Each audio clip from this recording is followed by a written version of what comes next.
بسم اللہ الرحمن الرحیم۔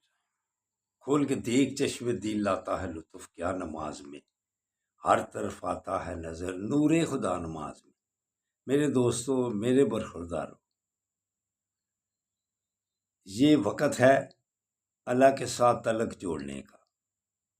تو اٹھو، اٹھ کر سحری کے ٹائم اللہ کے ساتھ باتیں کرو۔ یہ نماز مومن کی معراج ہے۔ آقا صلی اللہ علیہ وسلم کی معراج کب تھی؟ جب وہ نماز اوپر سے لے کے آئے۔ تو جو چیز لائے وہ ہمارے لیے معراج ہے، کیوں ہم اللہ سے باتیں کرتے ہیں۔ تو نماز ادا کرنے کے بعد یا رؤوف حمزہ پیش، یا رؤوف، کہ ظالم سے نجات مل جائے گی، انفرادی طور پر، اجتماعی طور پر۔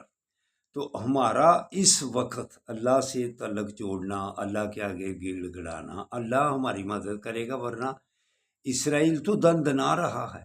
اسرائیل دیکھو کیسے اپنی مرضی کر رہا ہے۔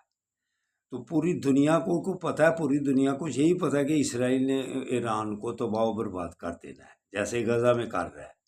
لیکن اب ریئیکشن آگے سے آئے کوئی، تو پھر پتہ چلے کل جو ایران نے میزائل پھینکے ہیں اور ادھر بھی تباہی ہوئی ہے، تب پتہ چلے گا کہ ایران بھی کچھ کر سکتا ہے، جیسے ہم نے انڈیا کے ساتھ کیا تھا۔ دنیا دیکھو کیسے سوچ رہی کہ انڈیا بہت طاقتور ہے، انڈیا بہت طاقتور ہے، پاکستان کو اس نے لے دے جانا ہے۔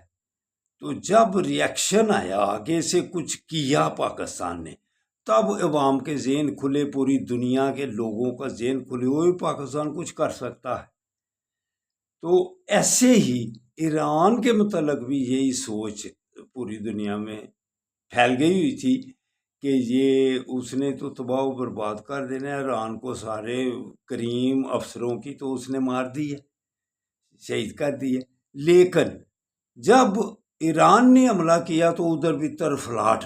اب یہ دیکھنا ہے کہ ایران کدھر تک جاتا ہے، کیسے کرتا ہے، اور اس کے متعلق بیٹو برخورداروں کہتا ہوں یار رؤوفوں کا ورد سارے کرو اکثریت سے، تاکہ اسرائیل کا بندوبست کیا جا سکے۔ اللہ حافظ، اللہ حافظ، اللہ حافظ۔